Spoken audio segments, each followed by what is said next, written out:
د قبر سر او خپو ته د سورې بقره اول او اخر لوستل څنګه دا معلومه مسله ده.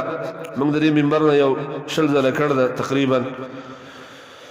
دې باب کې اصل اصول دا دي چې قرآن او سنت ته کتل پکار. نبی سم زمانه کې دنیا مړې شوې دي او چرته د قبر خپو ته یا سر ته د صحابو نه تلاوت نقل نه دی زمونږ په علم کې.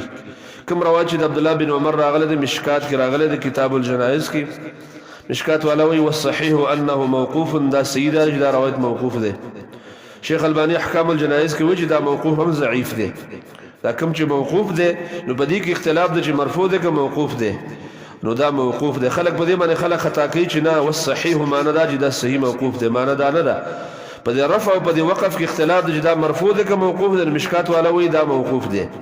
بیا دا موقوف څنګه ده؟ نو موقوف وضاحت دا ده چې هغه ضعیف ده. دا موقوف هم سندن کمزور ده. او بدی کې دوه اثار نورم راغلي دي. مجمع الزوائد د حیثمی کې راغلي. یو عالم بدی لیکلم کړی د موږ سره کوز پراته دي شیخ محمد افضل السلفي مستقل یو کتاب به لیکل دی. کوز مکتبه کې زموږ سره پروت دی. کوم ملګری شوقیانی هغه کتاب وګورئ. هغه تمام روایتونه او آثار هغه جمع کړی دي او د علماو اقوالم جمع کړی دي. لنډه د سی وورت سلور امامان چې دي هغه په دې باندې متفقه مسله ده. سلور امامان دي ته غلط وي. سلور امامان چې دا سلور مذهبونه زوته نو په سلور مذهبونو کې راول چې دا عمل بدعت ده. ځکه چې قرآن تلاوت کول په مقبره کې دا عبادت دی او عبادت په مقبرو کې نه کیږي. دا د امام ابو حنیفه رحمه الله فتوا ده.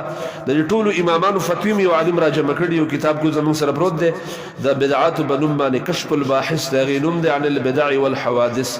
محمد اکرام الدین نورستانی لیکلی زمون سره عربی کې کوز پروت دی.